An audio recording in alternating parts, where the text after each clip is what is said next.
بسم الله الرحمن الرحيم. ومن يشاقق الرسول من بعد ما تبين له الهدى ويتبع غير سبيل المؤمنين نوله ما تولى ونصله جهنم وساءت مصيرا إن الله لا يغفر أن يشرك به ويغفر ما دون ذلك لمن يشاء ومن يشرك بالله فقد ضل ضلالا بعيدا. إن الحمد لله نحمده ونستعينه ونستغفره ونعوذ بالله من شرور أنفسنا ومن سيئات أعمالنا من يهده الله فلا مضل له ومن يضلل فلا هادي له وأشهد أن لا إله إلا الله وحده لا شريك له وأشهد أن محمدا عبده ورسوله. يا أيها الذين آمنوا اتقوا الله حق تقاته ولا تموتن إلا وأنتم مسلمون.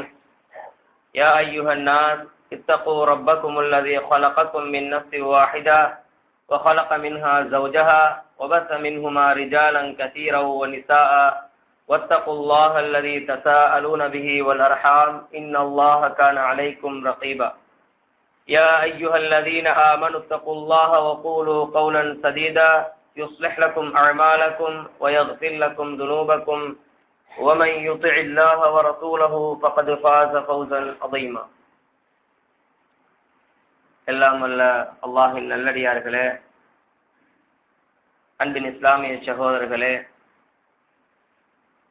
அல்லாஹு தஆலாவுடைய கட்டளையை ஏற்று அவனுடைய விலக்கல்களை தவிர்த்து கொள்ளுமாறும் அன்னலம் பெருமானார் ஸல்லல்லாஹு அலைஹி வஸல்லம் அவருடைய வாழ்க்கை வழிமுறைகளை எங்களுடைய வாழ்க்கையில் ஏற்று நடக்குமாறும் முதலில் எனக்கும் அடுத்தபடியாக உங்களுக்கும் நான் வசியத் செய்து கொள்கிறேன். அன்பின் இஸ்லாமிய சகோதரர்களே, இன்றைய குத்பாவிலே நாங்கள் ஒரு முஸ்லிம் பிற முஸ்லிம்களுக்கு செய்ய வேண்டிய கடமைகள் என்ன என்பதனை பற்றி சுருக்கமாக நாங்கள் பார்ப்போம். அன்பின் இஸ்லாமிய சகோதரர்களே, அல்லாஹு தஆலா அவனுடைய சிறந்த படைப்பாக இந்த மனிதனை படைத்து வழிகாட்டுவதற்கு என்று அல் குர்ஆனை இறக்கி அதனை தெளிவுபடுத்த வேண்டும் என்பதற்காக வேண்டி அன்னலம் பெருமானார் ஸல்லல்லாஹு அலைஹி வஸல்லம் அவர்களை அல்லாஹு தஆலா தூதராக அனுப்பினார். அந்த தூதர் ஸல்லல்லாஹு அலைஹி வஸல்லம் அவர்கள் இந்த சமுதாயத்தை எப்படி வழிநடத்தினார்கள், எப்படி பண்படுத்தினார்கள் என்பதனை அவர்களுடைய வழிமுறைகளை நாங்கள் எடுத்து நோக்குகின்ற பொழுது தெளிவாக புரிந்து கொள்ளலாம். அந்த அடிப்படையில் ஒரு முஸ்லிம் அவனை நான் முஸ்லிம் என்று சொல்ல வேண்டிய அவசியம் கிடையாது. ஏனென்றால் அவனை அவன் முஸ்லிம் என்று சொல்லுவதை விட நான் முஸ்லிம் என்பதனை காட்டுவதுதான் நபி அவர்களுடைய வழிமுறைகளாக இருந்து கொண்டிருக்கின்றன என்பதனை நாம் அனைவரும் புரிந்து கொள்ள வேண்டும். நபி ஸல்லல்லாஹு அலைஹி வஸல்லம் அவர்களோடு வாழ்ந்த, அவர்களுடைய பாசறையிலே வாழ்ந்த அந்த தோழர்கள் எல்லாம் நபி அவர்களுடைய கட்டளையின் அடிப்படையிலே தங்களுடைய வாழ்க்கையை அமைத்துக் கொண்டதன் காரணமாக எத்தனையோ மனிதர்கள் இஸ்லாத்தை நோக்கி வந்ததனையும் இஸ்லாத்தை பற்றியான நல்ல எண்ணத்தை அவருடைய உள்ளங்களிலே வளர்த்து கொண்டிருந்ததனையும் நாங்கள் வரலாறுகளை படிக்கின்ற பொழுது புரிந்து கொள்ளலாம். எனவே நபி ஸல்லல்லாஹு அலைஹி வஸல்லம் அவர்கள் தங்களுடைய வாழ்க்கையினால் தான் இந்த இஸ்லாத்தை மக்களுக்கு மத்தியிலே முன்வைத்தார்களே தவிர போதனைகள் மட்டும் கிடையாது என்பதனை புரிந்து கொள்ள வேண்டும்.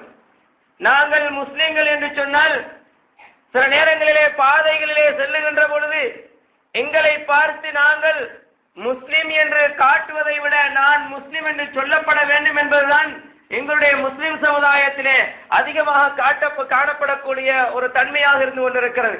ஏனென்றால் நாங்கள் எப்படி முஸ்லிம் என்று நபி அவர்கள் சொல்லி காட்டினார்களோ அந்த செய்திகள் எல்லாம் நம்முடைய வாய் வார்த்தைகளாக மாத்திரம்தான் இருக்கின்றதே தவிர எங்களுடைய செயல்பாடுகளிலே அது காண கிடைப்பது கிடையாது.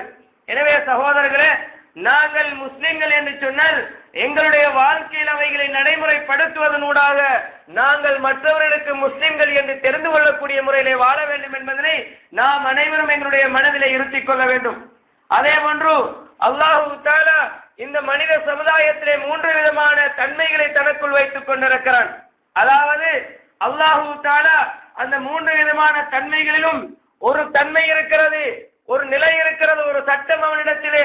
எந்த ஒரு காரணத்திற்காக வேண்டியும் மனிதர்கள் செய்த குற்றங்களை அவன் மன்னிக்கவே மாட்டான். மனிதர்கள் குற்றங்கள் செய்தார்கள் என்று சொன்னால், விசேஷமாக முஸ்லிம்கள், நாங்கள் சிறுக்கோடு இருக்கின்ற முஸ்லிம்கள் என்று சொல்லுகின்ற பொழுது நாங்கள் ஏனைய விடயங்களை பேச வேண்டிய அவசியம் கிடையாது. ஒரு காபிராக இருக்கக்கூடியவன் அவன் இஸ்லாத்திற்குள் நுழையாத பொழுது நன்மையான காரியங்களை செய்தோ அல்லது தீமையான விடயங்களை செய்வதனூடாகவோ நாங்கள் அவர்களை பிரித்து அறிய வேண்டிய அவசியம் கிடையாது. ஆனால் முஸ்லிம்கள் என்று சொல்லக்கூடிய நாங்கள் அந்த இணை வைப்போடு இருப்போமாக இருந்தால் இறைவனிடத்திலே ஒரு சட்டம் இருக்கிறது, அவனுக்கு மன்னிப்பு கிடையாது என்பது. இரண்டாவது ஒரு நிலைப்பாடு இருக்கிறது, என்ன தெரியுமா? அல்லாஹு தஆலா அந்த மனிதனை இன்னொரு மனிதனுக்கு செய்யக்கூடிய அவர்களுக்கு மத்தியிலே நடத்தப்படக்கூடிய செயல்பாடுகளின் ஊடாக அவர்கள் அநியாயம் இழைக்கிறார்கள் என்று சொன்னால் அதற்கு அல்லாஹு தஆலா எந்த விட்டுக் கொடுப்பும் கொடுக்க மாட்டான். அதற்குரிய தண்டனையை அவர்கள் அனுபவித்தாக வேண்டி இருக்கிறது. மூன்றாவது ஒரு நிலைப்பாடு இருக்கிறது, அல்லாஹு தஆலா அந்த பாவங்களை, அந்த குற்றச் செயல்களை, அந்த செயல்பாடுகளை மன்னிக்க கூடியவனாக இருக்கிறான்.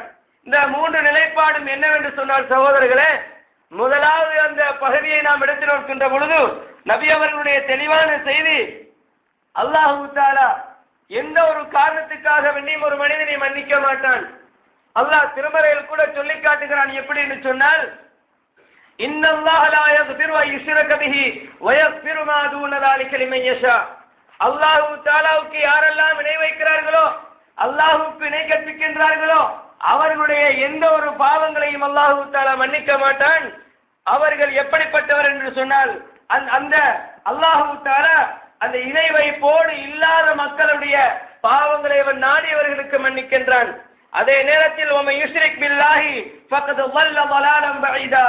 யார் இணை வைக்கிறார்களோ, அல்லாஹ்வுக்கு இணை கற்பிக்கின்றார்களோ அவர்கள் மிகவும் பகிரங்கமான வழிகேட்டிலே இருக்கிறார்கள் என்று இறைவன் சொல்லி காட்டுகின்றான். எனவே சகோதரர்களே, அல்லாஹு தஆலாவுக்கு இணை வைக்கக்கூடியவர்களுடைய பாவங்களை அல்லாஹ் மன்னிக்க மாட்டான் என்று சொன்னால், முஸ்லிம்களை இணை வைக்கக்கூடியவர்கள் இருக்கிற பொழுதுதான் இந்த பாவங்களுக்கு மன்னிப்பு கிடையாது என்பதை புரிந்து கொள்ள வேண்டும். இணை வைக்கக்கூடிய அந்த தன்மை முஸ்லிம்களுக்கு இருந்தால் அல்லாஹ் அதனை மன்னிக்க மாட்டான். இரண்டாவது ஒரு நிலைப்பாடு என்ன? அல்லாஹ் அந்த பாவங்களுக்கு அவன் நாடுகிற பொழுது மன்னிப்பை வழங்குகின்றான். அது எப்படியான பாவம் என்று சொன்னால், இணை வைக்காத ஒரு முஸ்லிம் அல்லாஹுக்கு செய்ய வேண்டிய கடமைப்பாடுகளிலே பொடுபோக்காக இருக்கின்றான். ரமலானுடைய காலங்களிலே நோன்பு நோக்காமல் அல்லாஹு தஆலா ஒரு நாளைக்கு 5 நேரம் தொழ வேண்டும் என்று சொல்லியிருக்கக்கூடிய இந்த கடமைப்பாடுகளிலே அவன் பொடுபோக்காக இருக்கிறான் என்று சொன்னால், அல்லாஹ் யாரை நாடுகிறானோ, அவனுடைய குற்றங்களை மன்னிக்க வேண்டும் என்று யாருக்கு விரும்புகின்றானோ நிச்சயமாக அவனுக்கு அந்த மன்னிப்பு இருக்கிறது. இது அல்லாஹு தஆலா தனக்குள் வைத்துக் கொண்டிருக்கக்கூடிய ஒரு தன்மையாக காணப்படுகிறது. முதலாவது, இணை வைக்கக்கூடியவர்களுக்கு அல்லாஹ் மன்னிப்பு அளிக்க மாட்டான். தன்னுடைய கடமைப்பாடுகளிலே தனக்கு செய்ய வேண்டிய கடமைகளிலே ஒருவன் தவறு செய்கின்ற பொழுது அல்லது அவன் பொடுபோக்காக இருக்கின்ற பொழுது அல்லாஹ் நாடியவர்களுக்கு மன்னிக்கின்றான்.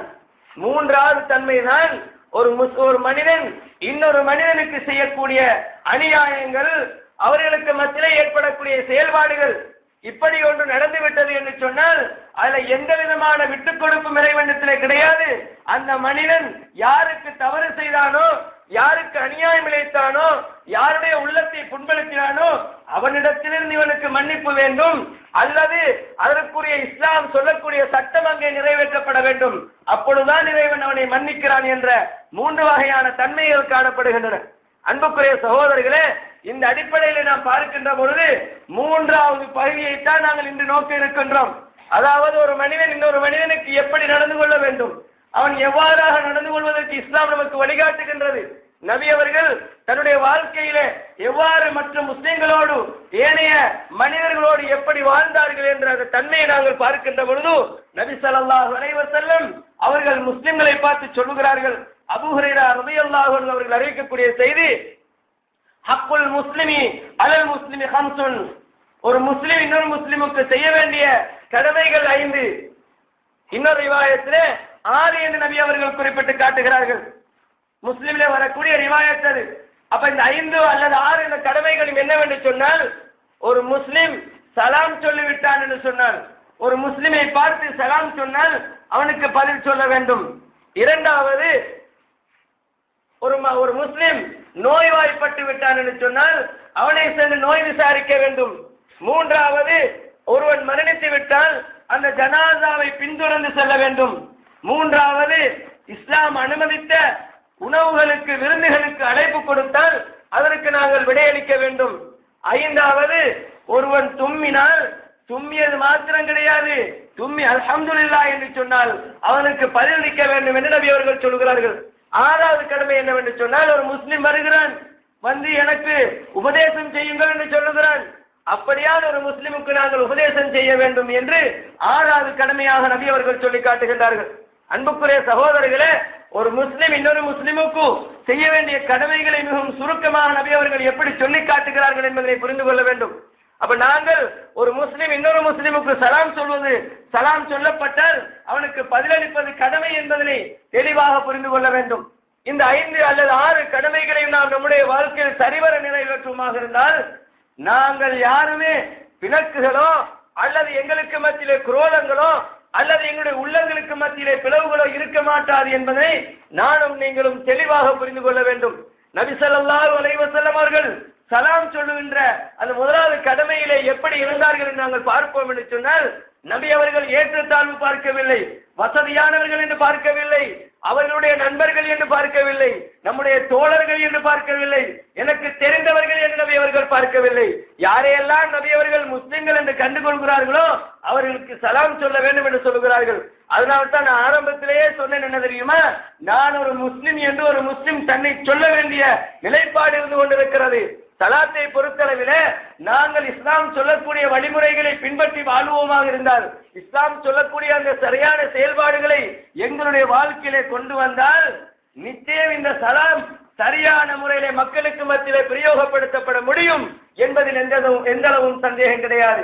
ஏனென்று சொன்னால், ஒருவரை பார்க்கின்ற பொழுது அவருடைய தோற்றத்தை பார்த்து முஸ்லிம் என்று சொல்லுவதா அல்லது முஸ்லிம் அல்லாதவன் என்று சொல்லுவதா?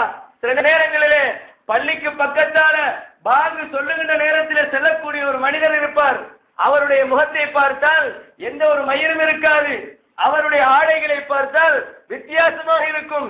ஆனால் பாங்கு சொல்லுகின்ற நேரத்தில் பள்ளியை கடந்து செல்கிற பொழுது யாரோ ஊரில் அறிந்தவர்கள் மாத்திரமே இவர் ஒரு முஸ்லிம் என்று தெரிய முடியும். வெளியில இருந்து வந்த ஒருவர் இவரை எப்படி முஸ்லிம் என்று அறிய முடியும்? எனவே சகோதரர்களே, இஸ்லாம் சொல்லக்கூடிய முறையில் நம்மை நாம் மாற்றிக்கொள்வோமாக இருந்தால் நிச்சயம் இந்த சலாம் சரியான முறையில் நம்முடைய சமூகத்தில் பழக்கப்படுத்தப்படும் என்பதில் சந்தேகம் கிடையாது.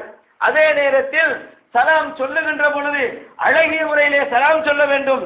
நாம் சலாம் சொல்லுகின்ற பொழுது நபி அவர்கள் சொன்னார்கள், நீங்கள் உங்களுக்கு மத்தியிலே சலாத்தை சொல்லிக் கொள்ளுங்கள். அப்படி நீங்கள் சலாம் சொல்லுவது என்பது உங்களுக்கு மத்தியிலே மஹப்பத்தை அதிகரிக்கும் என்று நபி அவர்கள் சொல்கிறார்கள். சஹீஹ் முஸ்லிமிலே பதிவு செய்யப்பட்டிருக்கக்கூடிய ஒரு செய்தி, நபி அவர்கள் சொல்கிறார்கள், லா தத்குலுல் ஜன்னத ஹத்தா தஹாபு, நீங்கள் உங்களுக்கு மத்தியிலே ஒருவருக்கொருவர் நேசம் வைத்துக் கொள்ளாத வரைக்கும் நீங்கள் உங்கள யாருமே சுவர்க்கம் நுழைய முடியாது என்று சொல்கிறார்கள். அலா அதுல்லுக்கும் அலா அம்ரின் இதா ஃபஅல்துமூஹு தஹாபதும், நீங்க ஒரு விடயத்தை உங்களுக்கு சொல்லித் தரட்டுமா, அந்த காரியத்தை நீங்கள் செய்வீர்களாக இருந்தால் உங்களுக்கு மத்தியிலே அன்பு, பரிவு, பாசம், இரக்கம் என்பது தோன்றும், உங்களுக்கு மத்தியிலே ஏற்படும் என்று நபி அவர்கள் சொன்னார்கள். அது என்ன தெரியுமா? அப்சு ஸலாம பைனக்கும், உங்களுக்கு மத்தியிலே சலாத்தை நீங்கள் பரப்பிக் கொள்ளுங்கள், அதிகமாக சலாத்தை சொல்லுங்கள். உங்களுடைய உள்ளங்களிலே இருக்கக்கூடிய குரோதங்கள், அந்த கசப்பு தன்மைகள் இல்லாமல் போய்விடும், உங்களுக்குள்ளே மஹப்பத் வரும் என்று நபி அவர்கள் சொல்லி காட்டிய செய்தியை நாங்கள் பார்க்கிறோம். எனவே சகோதரர்களே, சலாம் சொல்லுவது என்று சொன்னால் நாங்கள் ஆளை பார்த்து, வசதிகளை பார்த்து, தரத்தை பார்த்து, எங்களுக்கு தெரிந்தவர்கள் என்று பார்த்து சொல்வது கிடையாது. சலாத்தை நாம் அத்தனை பேருக்குமே சொல்ல வேண்டும். யாரெல்லாம் முஸ்லிம்கள் என்று நாங்கள் அறிந்து கொண்டோமோ அவர்கள் எங்களுக்கு அறிமுகமானவர்களாக இருக்கலாம், அறிமுகம் இல்லாதவர்களாக இருக்கலாம். சலாம் சொல்வது ஒரு முஸ்லிமுக்கும் இன்னொரு முஸ்லிமுக்கும் மத்தியிலே மஹப்பத்தை ஏற்படுத்துவதற்குரிய காரணமாக இருக்கிறது என்று நபி ஸல்லல்லாஹு அலைஹி வஸல்லம் அவர்கள் சொல்லி காட்டுகின்றார்கள். அன்புக்குரிய சகோதரர்களே, இந்த சலாத்தை சொல்லுகின்ற பொழுது நாங்கள் சரியாக சொல்ல வேண்டும். அதனை இந்த இடத்திலே சுட்டிக்காட்ட வேண்டும் என்று நான் ஆசைப்படுகிறேன். நிறைய பேர் சலாம் சொல்லுகின்ற பொழுது அந்த சலாம் உண்மையிலே எங்களுக்கு மத்தியிலே மஹப்பத்தை ஏற்படுத்துமா என்றால் அது எப்படி என்று நமக்கு சொல்ல முடியாது. ஏனென்று சொன்னால் சலாத்தை சரியாக சொல்வது கிடையாது. நிறைய பேரை பார்க்கிறோம், அவர்களுடைய வாயிலிருந்து ஆரம்ப சொற்கள் மாத்திரமே வெளியிலே வரும், மற்ற சொற்கள் என்ன நடந்தது என்று தெரியாமல் போய்விடும். சில நேரங்களில் சலாத்தை சொல்லுவார்கள். அந்த சலாத்தை சொல்லுகிற பொழுது நபி அவர்கள் கற்றுக் கொடுத்த முறை என்ன தெரியுமா? ஒரு சபையிலே நபி அவர்கள் இருக்கிறார்கள். ஒரு தோழர் வந்து அஸ்ஸலாமு அலைக்கும் என்று சொல்லுகிறார். நபி அவர்கள் அவருக்கு அலைக்கும் சலாம் என்று சொல்லிவிட்டு 10 என்று சொல்கிறார்கள். இரண்டாவது, இந்த செய்தி நமக்கு எல்லாருக்கும் தெரியும், இரண்டாவது நபி அவர்கள் எப்படி சொல்றாங்க? அஸ்ஸலாமு அலைக்கும் வரஹ்மத்துல்லாஹ் என்று சொன்னவருக்கு 10 சொல்லிவிட்டு 20 என்று சொல்கிறார்கள். மூன்றாவது வந்த நபர் அஸ்ஸலாமு அலைக்கும் வரஹ்மத்துல்லாஹி வபரகாத்துஹு என்று சொல்கிறார். அப்ப ரசூலுல்லாஹ் அவருக்கு 10 சொல்லிவிட்டு 30 என்று சொல்லுகிறார்கள். அன்புக்குரிய சகோதரர்களே, அஸ்ஸலாமு அலைக்கும் என்பதுதான் உங்கள் மீது சாந்தி உண்டாகட்டும் என்ற அர்த்தத்தை தரும். நாம் இன்றைக்கு என்ன சொல்றோம்? சலாத்தை சொல்லுவதாக இருந்தால் யாரோ தூரத்திலிருந்து வருகிற ஒருவரை பார்த்து கையை காட்டுகின்றோம். அன்புக்குரிய சகோதரர்களே, நபி அவர்கள் ஒரு முஸ்லிமை பார்த்து சலாம் சொல்லு என்றுதான் சொன்னார்களே தவிர அவருடைய கையினால் சைக்கிளை செய்வதை இஸ்லாம் அனுமதிக்கவில்லை. ஏனென்றால் நபி அவர்கள் சொல்லுகிறார்கள், நீங்கள் உங்களுடைய கரங்களால் சைக்கிளை செய்யாதீர்கள். தூரத்தில் ஒரு முஸ்லிமை நீங்க கண்டுகொண்டீங்கன்னு சொன்ன கையால நீங்க சைக்கிளை செய்யாதீங்க. தூரத்தில் இருக்கிற ஒருவரை பார்த்து அஸ்ஸலாமு அலைக்கும் என்று சொல்லி சைக்கிளை செய்வது வேறு, அதற்கு பிரச்சனை கிடையாது. ஆனா சலாம் இன்றி ஒருவரை மாத்திரம் ஒருவரை சலாம் இன்றி நாம் சைக்கிளை மூலமாக செய்வது எங்களுடைய பழக்கம் கிடையாது. அது யகூதிகளுடைய அறிமுகம் என்பதை நபி அவர்கள் சொல்லி காட்டுகின்றார்கள். யகூதிகளுடைய பழக்கம்.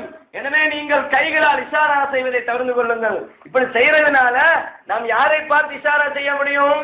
எனக்கு தெரிந்த ஒருவரை பார்த்து, ரொம்ப முஹப்பத்தான ஒருவரை பார்த்து தான் நாம் சைக்கிளை செய்ய முடியும்.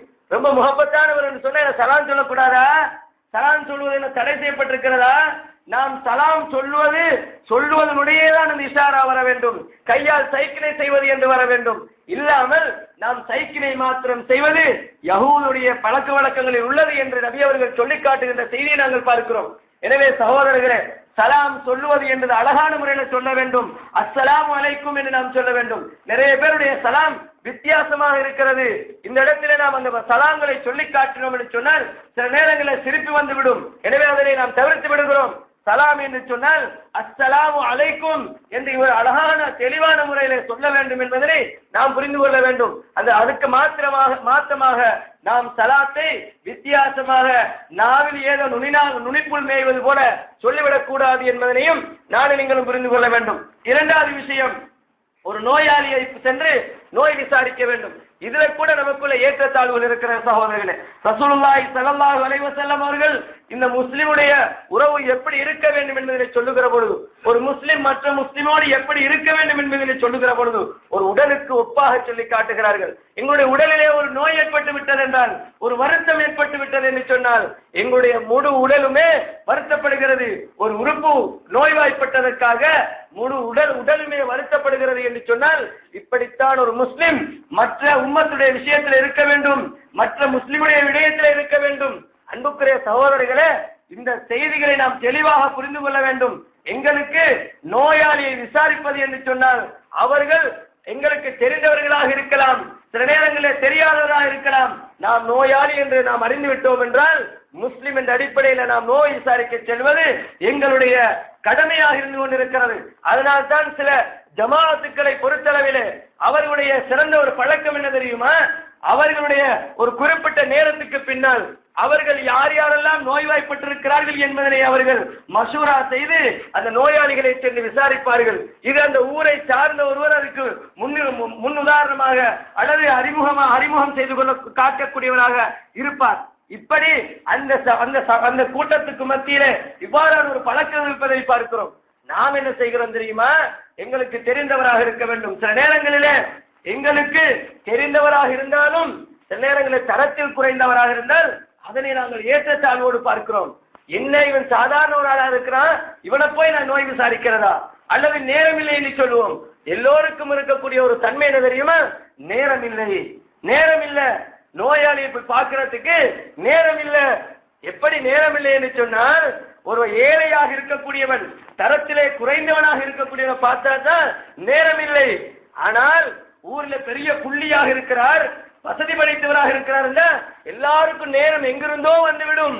எல்லாவரையும் ஒதுக்கிட்டு அந்த நபரை வைத்தியசாலையில எங்க போயிருந்தாலும் சரி, எவ்வளவு வேண்டுமா, இன்னுமுள்ள எந்தெந்த வைத்தியசாலைகள் உயர்மட்டத்தில் இருக்கக்கூடிய வைத்தியசாலையா இருந்தாலும் போய் பார்க்கறதுக்கு நம்முடைய மனசு இடம் கொடுக்குதா இல்லையா? இப்ப சகோதரர்களே, ஏழையாக இருந்தாலும் நோயாளி என்பதனை புரிந்து கொள்ள வேண்டும், ஏழையாக இருந்தாலும் அவன் முஸ்லிம் என்பதனை புரிந்து கொள்ள வேண்டும். அப்படி சென்று நாங்கள் நோய் விசாரிப்பது ஒரு முஸ்லிமுடைய கடமையாக இருக்கிறது. ரசூலுல்லாஹி ஸல்லல்லாஹு அலைஹி வஸல்லம் அவர்கள் சொன்னார்கள், அல்லாஹ் தஆலா சொன்னதாக ஒரு செய்தியை எப்படி சொல்கிறார்கள்? மறுமை நாளிலே எல்லா மக்களும் ஒன்று கூடக்கூடிய நாளிலே அல்லாஹ் தஆலா சொல்வான், எப்ன ஆதம் மரில்து ஃபலம் தஉதுனி, எனது ஆதமுடைய மகனே, நான் நோய்வாய்ப்பட்டிருந்தேன், என்னை நீ வந்து நோய் விசாரிக்கவில்லையே என்று இறைவன் சொல்லுவானாம். அப்பொழுது அந்த மனிதன் கேட்பான், இறைவா, நீதானே ரப்பாக இருக்கிறாய், நீதானே கடவுளாக இருக்கிறாய், நீதானே இந்த உலகத்தை பராமரிக்கக்கூடியவனாக இருக்கிறாய், இறைவா நீ எப்படி நோய்வாய்ப்பட்டாய், உன்னை நான் எப்படி வந்து நோய் விசாரிப்பது என்று அந்த மனிதன் மறுமையிலே கேட்பான். அப்பொழுது இறைவன் சொல்லுவான், என்னுடைய அடியான் இந்த நபர், அல்லாஹ் சொல்லுவான், பெயரை சொல்லி சொல்லுவான், இந்த நபர் நோய்வாய்ப்பட்டிருந்தார், நீ அவரை வந்து நோய் விசாரித்திருந்தால் அந்த இடத்திலே நீ என்னை விசாரித்ததற்கு சமன், நீ என்னை அந்த இடத்திலே பெற்றிருப்பாய் என்று இறைவன் சொல்லுவான். அதே போல இன்னொரு செய்தியிலும் அதே தொடர்ல இறைவன் வேறு விதமாகவும் சொல்லி காட்டுகிறான், நான் எனக்கு நீ சாப்பாடு தரவில்லை என்றெல்லாம் சொல்லி அந்த செய்தி நீண்ட செய்தி கொண்டு வருகிறது. எனவே சகோதரர்களே, நாம் ஒரு நோயாளியை விசாரிப்பது இறைவன் எப்படி சொல்லி காட்டுகிறான் என்று சொன்னால், நான் அந்த இடத்திலே நோயாளியாக இருந்தேன் என்று சொல்லுகிற அளவுக்கு நீ அந்த இடத்துல என்னை கண்டிருப்பாய், என்னை பெற்றிருப்பாய், அந்த இடத்திலே என்னுடைய ரஹ்மத் உனக்கு கிடைத்திருக்கும், என்னுடைய அருள் உனக்கு கிடைத்திருக்கும் என்பதை இறைவன் சொல்லுகிறானா இல்லையா? எனவே சகோதரர்களே, ஒரு நோயாளியை விசாரிப்பது என்பது எந்த அளவுக்கு முக்கியமானது என்பதனை புரிந்து கொள்ள வேண்டும். அதே போல ஒருவன் ஒரு நோயாளியை விசாரிப்பதற்கு சென்றான் என்று சொன்னால் அவன் சுவர்க்க பூங்காவிலே இருந்து கொண்டிருக்கிறான் என்று நபி அவர்கள் சொல்கிறார்கள். ஒருவன் ஒரு நோயாளியை விசாரிக்க சென்றால் அவன் திரும்பி வருகிற வரைக்கும் அவன் சுவர்க்க பூங்காவிலே இருந்து கொண்டிருக்கிறான் என்பதனை நபி அவர்கள் சொல்லி காட்டுகின்றார்கள். அடுத்ததாக இன்னொரு செய்தியிலே நபி அவர்கள் சொல்கிற பொழுது அலி ரலியல்லாஹு அன்ஹு அவர்கள் அறிவிக்கிறார்கள், ஒரு முஸ்லிம் காலையிலே ஒரு நோயாளியை விசாரிக்க சென்றால், காலையில ஒரு நோயாளியை விசாரிப்பதற்காக வேண்டி ஒரு முஸ்லிம் செல்கிறான் என்று சொன்னால் அவன் அந்த நோயாளியை விசாரித்ததற்காக வேண்டி 70,000 மலக்குகள் அவனுக்கு மாலை வரை பிரார்த்தனை செய்து கொண்டிருக்கிறார்கள். ஒருவன் மாலையில ஒரு நோயாளியை விசாரிக்க சென்றான் என்று சொன்னால் காலை வரைக்கும் 70,000 மலக்குகள் அவனுக்காக வேண்டி பிரார்த்தனை புரிகிறார்கள் என்று நபி ஸல்லல்லாஹு அலைஹி வஸல்லம் அவர்கள் சொல்லி காட்டினார்கள். இந்த செய்தி திருமீதியிலே பதிவு செய்யப்பட்டிருக்கிறது. அன்புக்குரிய சகோதரர்களே, இவ்வளவு சிறப்புகளை கொண்டிருக்கக்கூடிய இந்த பாக்கியங்களை, இந்த விடயங்களை ஒரு முஸ்லிம் இன்னொரு முஸ்லிமுக்கு செய்ய வேண்டும் என்று இஸ்லாம் சொல்லுகிறதே, நாம் செய்கிறோமா? சில நேரங்கள்ல எனக்கு 10,000 ரூபாய் கிடைக்கிறது என்று சொன்னால் எந்த துனியாவுக்கு வேண்டுமென்றாலும் நாம் செல்வதற்கு தயாராக இருக்கிறோம்.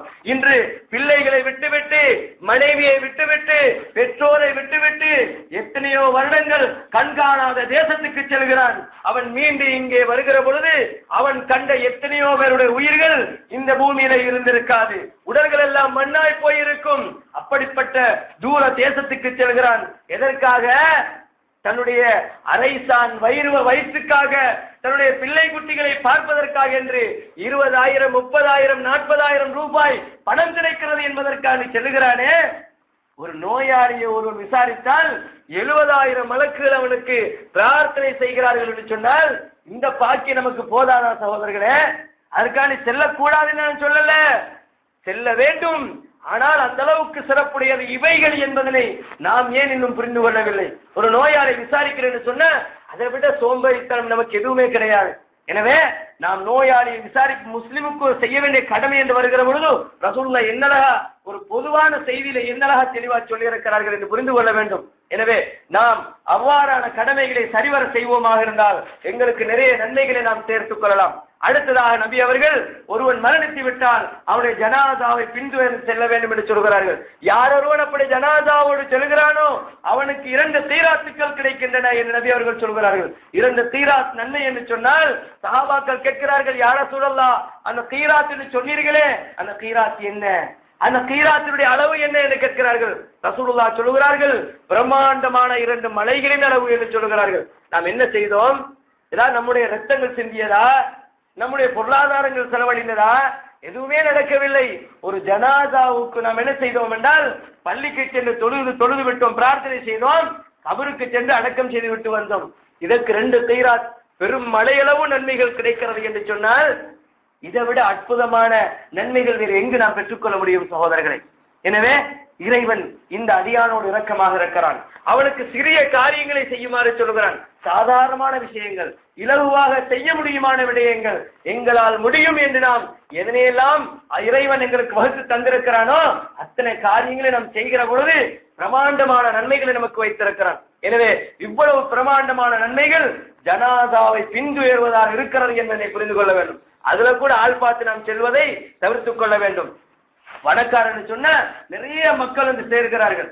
ஏனோ அல்லாஹ் ஆலம், ஒரு ஏழை என்கிற பொழுது சில நேரங்கள்ல நான் கொழும்புக்கு செல்ல இருக்கிறேன், இல்ல அல்லது இன்னும் எங்கேயாவது செல்ல இருக்கிறேன் என்று சாட்டு போக்குகள் சொல்லிவிடுகிறோம். ரசூலுல்லாஹி ஸல்லல்லாஹு அலைஹி வஸல்லம் அவர்கள் சொன்னார்கள், ஒரு ஜனாசாவிலே 100 மனிதர்கள் கலந்து கொண்டு அவர்கள் அந்த ஜனாசாவுக்கான பிரார்த்தனை செய்வார்கள் என்றால் அல்லாஹ் தஆலா அவருடைய சார்ந்த பிரார்த்தனைக்கு விடையளிக்கிறான் என்று நபி அவர்கள் சொல்லி காட்டினார்கள்.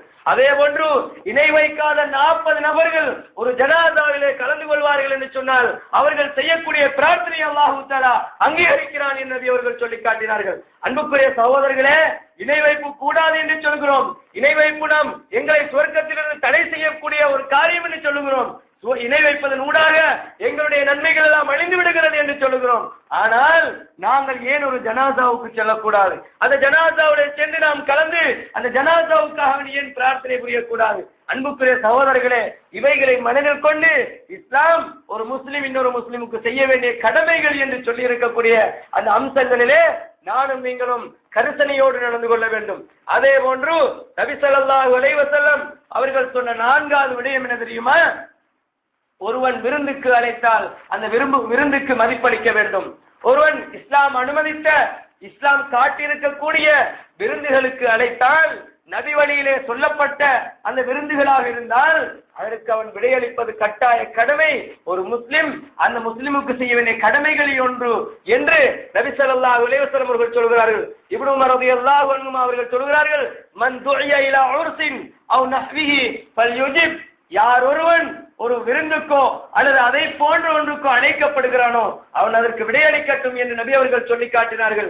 இது முஸ்லிம்லே ரிவாயத் செய்யப்பட்டிருக்கிறது. அன்புக்குரிய சகோதரர்களே, இப்படி முஸ்லிம் இன்னொரு முஸ்லிமுக்கு செய்ய வேண்டிய கடமைகளை நபி அவர்கள் எவ்வளவு அழகாக நமக்கு சொல்லி தந்திருக்கிறார்கள் என்பதனை புரிந்து கொள்ள வேண்டும்.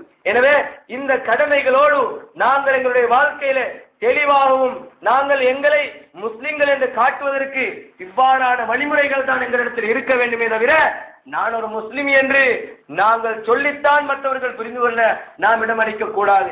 எங்களை நாங்கள் முஸ்லிம்களாக இந்த பூமியிலே வாழ்வதற்கு நாம் வழிவகுத்துக் கொள்ள வேண்டும். நாம் முஸ்லிம்களாக வாழ்ந்து மரணிக்க வேண்டும். இறைவன் சொல்லுகிறானா இல்லையா? நீங்கள் முஸ்லிம்களாக அன்று மரணிக்க வேண்டாம் என்று சொல்லுகிறானா இல்லையா? அது முஸ்லிம் என்று சொன்னால் என்ன? முகமதாகவா அல்லது நாங்கள் அஹ்மது ஆகவா இந்த பூமியில பெயர் தாங்கிகளாக மட்டும்தான் வாழ்ந்து மரணிக்க வேண்டுமா? முஸ்லிம் என்று சொன்னால் முழுக்க இறைவனுக்கு கட்டுப்பட்டவன் என்பது அர்த்தம். இறைவன் சொல்லிவிட்டால் வகைக்கு கட்டுப்பட வேண்டும். அந்த வகையை தன்னுடைய வாழ்க்கையை நடைமுறைப்படுத்த வேண்டும். அவன் தான் முஸ்லிம் சகோதரர்களே. இப்படி அவன் வாழ்ந்து தன்னை முஸ்லிமாகவே இந்த பூமியிலே வாழச் செய்து அல்லாஹ்வுடைய அந்த மரணம் வருகிற பொழுது மரணிக்க வேண்டுமே தவிர நான் ஒரு முஸ்லிம் என்று நாம் சொல்வதற்கு இடம் அளிக்க கூடாது. எனவே நாங்கள் இந்த ஒரு முஸ்லிம் இன்னொரு முஸ்லிமுக்கு செய்ய வேண்டிய கடமைகளில் சரிவர அழகிய முறையில் நடந்து கொள்ள வேண்டும். வல்ல ரஹ்மான் அனைவருக்கும் அதற்கு துணை புரிவானார்.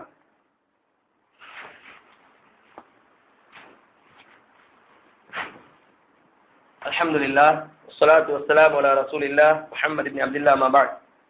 அன்புக்குரிய சகோதரர்களே, அடுத்ததாக நபி ஸல்லல்லாஹு அலைஹி வஸல்லம் அவர்கள் ஒரு முஸ்லிம் இன்னொரு முஸ்லிமுக்கு செய்ய வேண்டிய கடமையிலே ஐந்தாவதாக சொன்ன ஒரு கடமை நசீஹத் செய்ய வேண்டும், உபதேசம் செய்ய வேண்டும். ஒருவன் வந்து சொல்லுகிறான், எனக்கு உபதேசம் செய்யுங்கள் அல்லது எனக்கு ஒன்றை சொல்லித்தாருங்கள் என்று கேட்டால் நாம் அவனுக்கு நசீஹத் செய்ய வேண்டிய கடமைப்பாடு நமக்கு இருக்கிறது. அந்த நசீஹத்தை பொறுத்தளவில் இமாம்கள் அழகாக தெளிவுபடுத்துகிறார்கள். எப்படி என்று சொன்னால், யாருக்கு நசீஹத் அவசியமானது, யாருக்கு கட்டாய கடமையானது என்பதனை அவர்கள் வகுத்து தந்திருக்கிறார்கள். எப்படி சொல்லி இருக்கிறார்கள் என்று சொன்னால், ஒரு மனிதன் தன்னுடைய தேவையை உணர்ந்து வந்து கேட்கிறான், எனக்கு நீ உபதேசம் செய்ய என்று சொல்லுகிறான் என்று சொன்னால், எனக்கு ஒன்றை சொல்லித்தா என்று கேட்கிறான் என்று சொன்னால், அவனுக்கு நாங்கள் அழகிய முறையில் ஒரு நசீஹத் செய்ய வேண்டும். அவனுக்கு இஸ்லாம் காட்டிய அந்த வழிமுறைகளை சொல்லிக் கொடுக்க வேண்டும். இது இஸ்லாம் நமக்கு காட்டி இருக்கக்கூடிய ஒரு வழிமுறை. இரண்டாவது ஒருவர் யார் என்று சொன்னால், ஹராமான வழிமுறைகளில் அல்லது தவறான செயல்பாடுகளில் ஒருவன் ஈடுபடுகிறான் என்று சொன்னால் அவனுக்கு நாங்கள் நசீஹத் செய்ய வேண்டும். மனிதா, முஸ்லிமே, உனக்கு இப்படி இஸ்லாம் சொல்லவில்லையே, உனக்கு அழகாக இஸ்லாம் சொல்லி காட்டுகிறது, இது பிழை என்று உனக்கு தெரியாதா, இஸ்லாம் இப்படி சொல்லுகிறது என்ற அழகிய அந்த வார்த்தைகளை கொண்டு அந்த மனிதனுக்கு நாங்கள் நசீஹத் செய்ய வேண்டும். அதே போன்று மூன்றாவது ஒரு நபர் யார் தெரியுமா?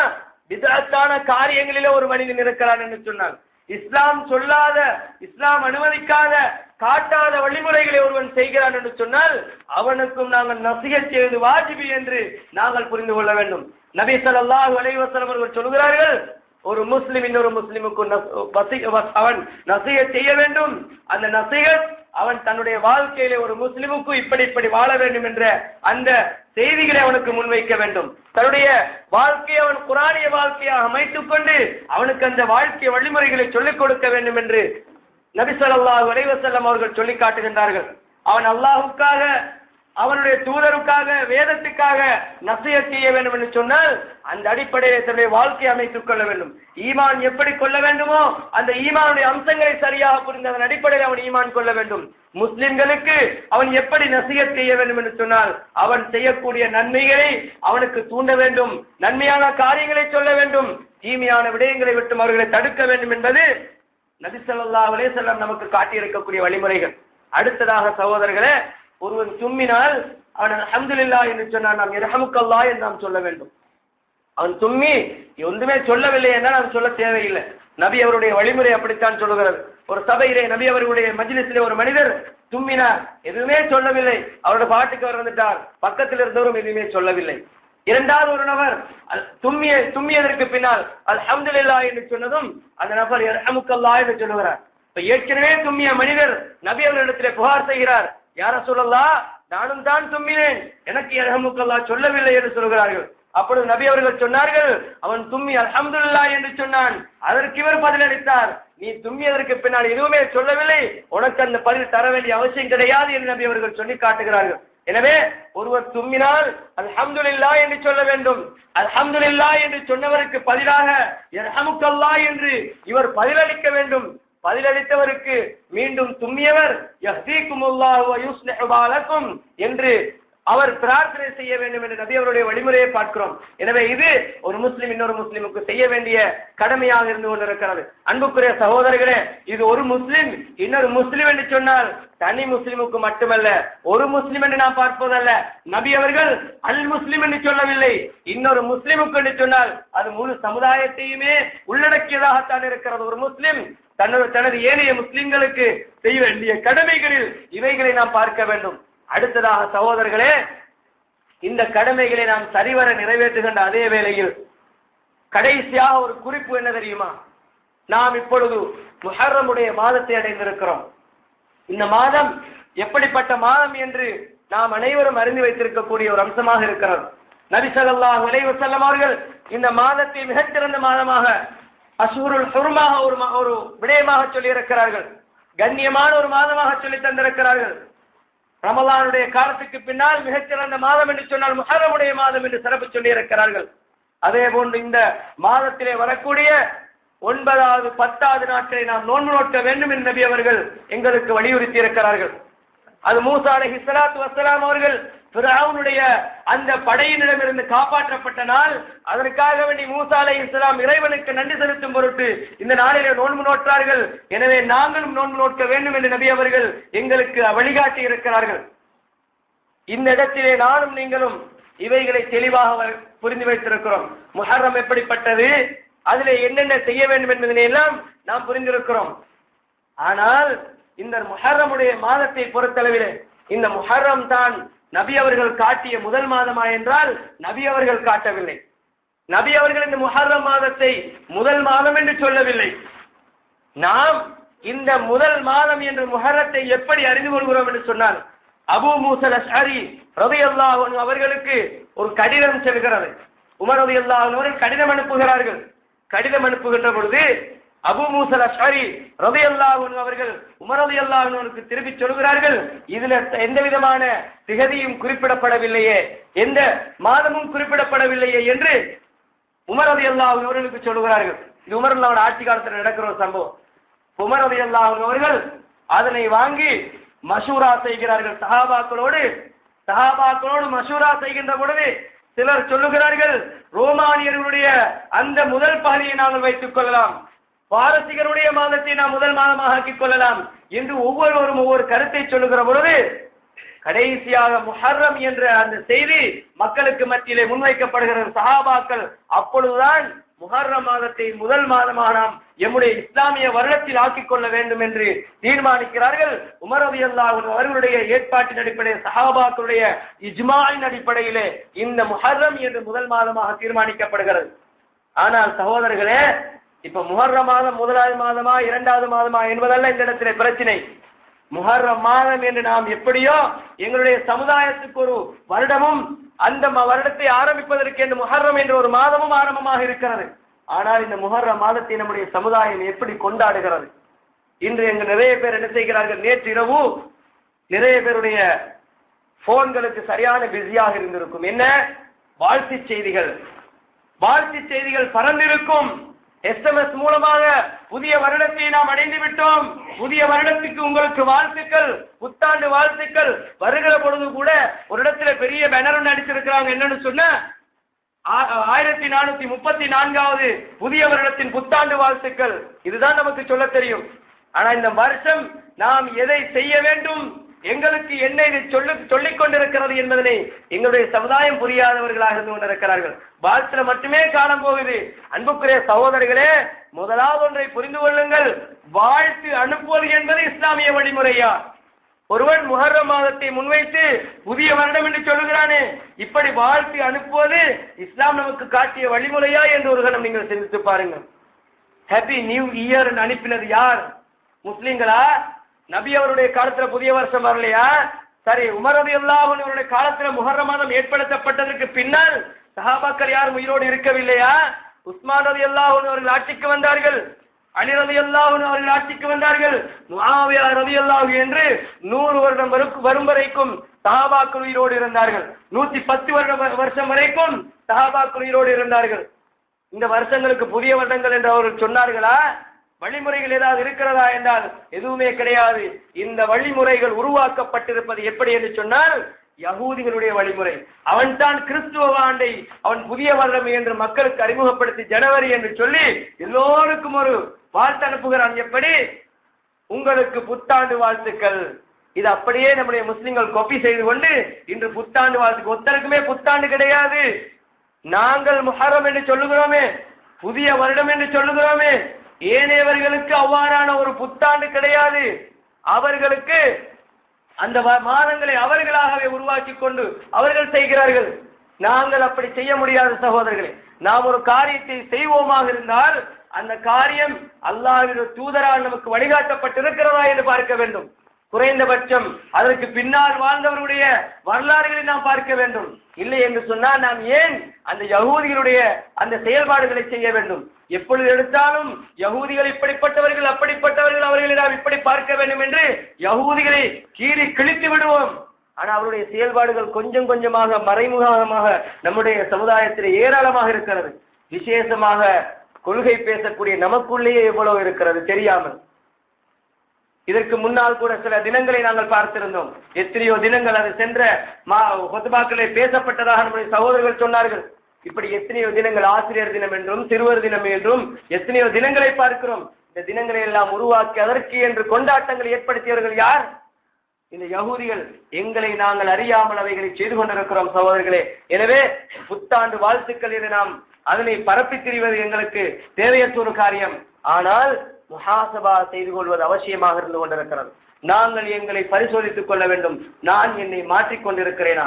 சென்ற வருடம் என்னை விட்டு எப்படி பிரிந்தது என்று பார்க்க வேண்டிய அவசியம் நம் அனைவருக்கும் இருக்கிறது.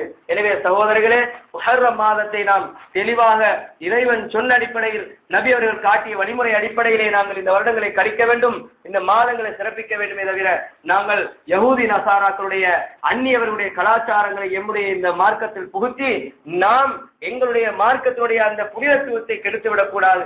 எனவே தூய்மையான முஸ்லிம்களாக இறைவன் தந்த அந்த தூய்மையான மார்க்கத்தை பின்பற்றி உண்மை முஸ்லிம்களாக வாழ்ந்து மரணிக்கக்கூடிய பாக்கியத்தை வல்ல ரஹ்மான் எனக்கும் உங்களுக்கும் தந்தருவானாக. வஆகிரு தஅவானா அல்ஹம்துலில்லாஹி ரப்பில் ஆலமீன்.